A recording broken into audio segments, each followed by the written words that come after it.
So we're going to go ahead and run our first example. So if we just right-click on the main module, we can see how essentially Jinja and Flask operate, along with hopefully JSON in a second example.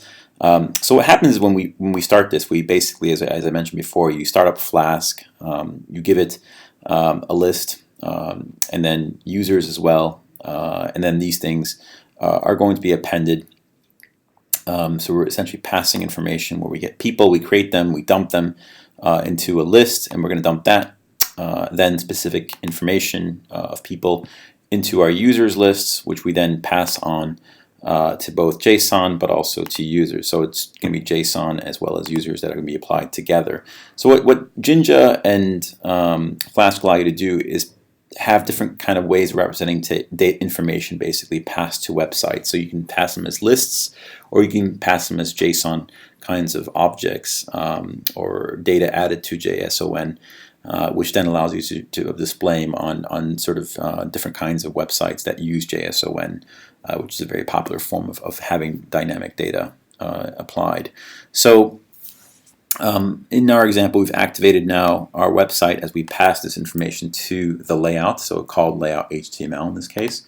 So we can just open up a web browser, and we can just go ahead and go to the address. So the address is basically a local address, the actual computer which is running as the server.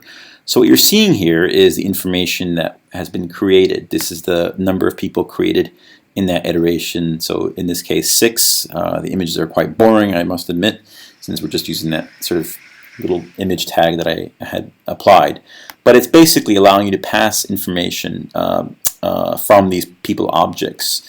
So all this data that's being displayed is referenced in this layout, the HTML. So the name, the title, the email, department, and the image are all coming from that. So you can see that name, title, email, department, and then the image.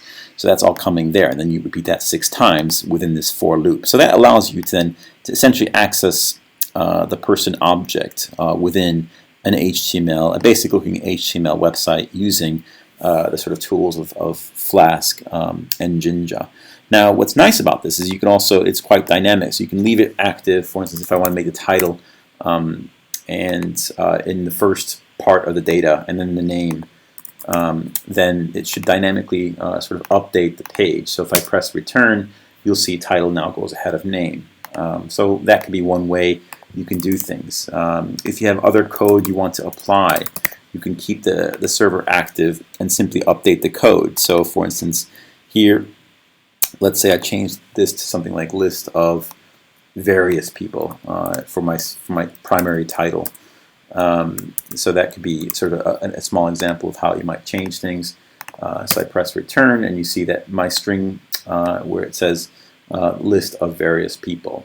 So you want to list these, so my data of people. So that these are all kind of the titles that are passed on to the Jinja and Flask framework that we're using.